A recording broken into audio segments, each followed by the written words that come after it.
31 Maret 2020. Akhirnya, bulan paling istimewa telah usai. Hari ini, aku akan bercerita banyak hal. Ya, nggak banyak-banyak banget sih. Tapi, ada beberapa hal yang ingin sekali aku bagikan. Tentangku, tentang bulan bahagia yang menyebalkan ini, dan tentang kami, aku dan dia. 1 Maret 2020. Malam itu, tepat tengah malam, pergantian tanggal dan bulan, jantungku berdegup kencang. Maret tahun ini akan berbeda. Aku menepis segala kemungkinan menyakitkan yang memiliki peluang untuk terjadi, membuat banyak ekspektasi bahagia yang sesuai dengan harapan. Pagi harinya, satu hal indah kecil terjadi di halaman rumah. Mawar satu tangkai yang sudah tinggi tapi tak kunjung gemuk milikku, mekar dengan indah ditemani mentari yang cerah. Aku bahagia sekali melihatnya. Aku mulai memotret, menunjukkan kepada ibu yang suka sekali foto bunga, kemudian membagikannya di media sosial dengan sejumput doa di akhir kata. Tahun ini, Maret ini, 2020, semoga tetap sama. Rasa dan rindu yang sama. Mawar telah memulainya dengan baik. Tugasku untuk menyelesaikan Maret ini dengan lebih baik.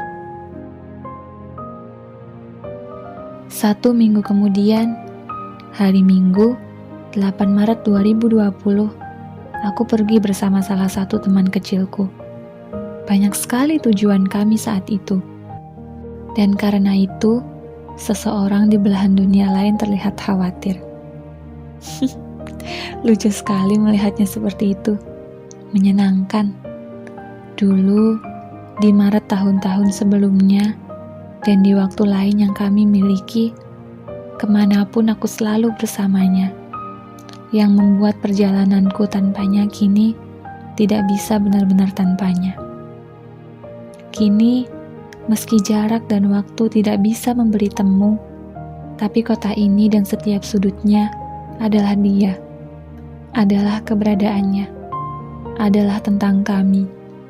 Warung kaki lima di samping pusat perbelanjaan, parkiran motor, trotoar, warung sate, toko buku, balkon rumah makan, dan tempat lain yang kalau bukan bersamanya, pasti rasanya biasa-biasa saja. Waktu terus berjalan setelahnya, dan kali ini ternyata ada yang tidak bisa kami bendung, meski seharusnya itu tidak boleh terjadi, terlebih di bulan Maret. Jarak bukan hanya merenggut pertemuan kami, tapi juga komunikasi kami. Entah siapa yang memulai, entah apa yang sedang terjadi, kami benar-benar jauh. Beberapa kalimat menyapa masih bisa dibaca, tapi tak bisa kusuarakan dengan indah. Tidak bisa kubalas dengan ramah. Situasi kami memburuk di akhir pekan. Benar-benar tidak ada lagi kata dan suara. Entah apa yang dia lakukan tanpaku, entah apa yang dia lakukan agar bisa bertahan, tapi aku telah mencoba menyembunyikan semua tentangnya. Sementara saat aku merasa semua ini begitu melelahkan. Ketika kita memilih jarak, jatuh cinta, rindu, menunggu dan kecewa adalah siklus. Dan kami sedang ada pada siklus itu. Menunggu, kemudian kecewa. Melelahkan sekali. Berhari-hari kami saling diam. Berpikir, melangkah ragu namun kembali berhenti. Berkali-kali mencoba memulai, tetapi tak kunjung saling memulai. Di hari ke-8, terlepas dari aku yang tidak ingin Maret ini berakhir buruk, aku mencoba melangkah. Meski ragu, aku tidak mau berhenti, tidak akan berhenti. Aku menghubunginya lebih dulu, di 3 menit terakhir waktu istirahatnya. Aku sengaja mengambil waktu sempit itu, karena aku tahu aku tidak akan mampu berbicara banyak di hadapannya setelah beberapa waktu tidak saling menyapa. Dia terlihat lelah, dan aku tahu ada gurat senyum yang ia sembunyikan. Kenapa tak ia tunjukkan? Karena aku hanya diam. Benar-benar diam. Dia pun tidak tahu harus berbuat apa. Aku yakin itu. Situasi seperti ini memang seringkali terjadi. Padahal kami tahu, kami sama-sama rindu. 3 menit berlalu lengang, kemudian dia pamit untuk kembali melanjutkan kesibukannya. Aku hanya menjawab singkat sekali. Iya. Kemudian telepon terputus. Aku bergeming, diam dengan segala kecamuk di hati. Sore harinya, aku mencoba untuk tidak menunggu dan berharap lagi. Aku tahu ini lebih sulit dari biasanya, tetapi lagi-lagi, dia adalah laki-laki pilihanku.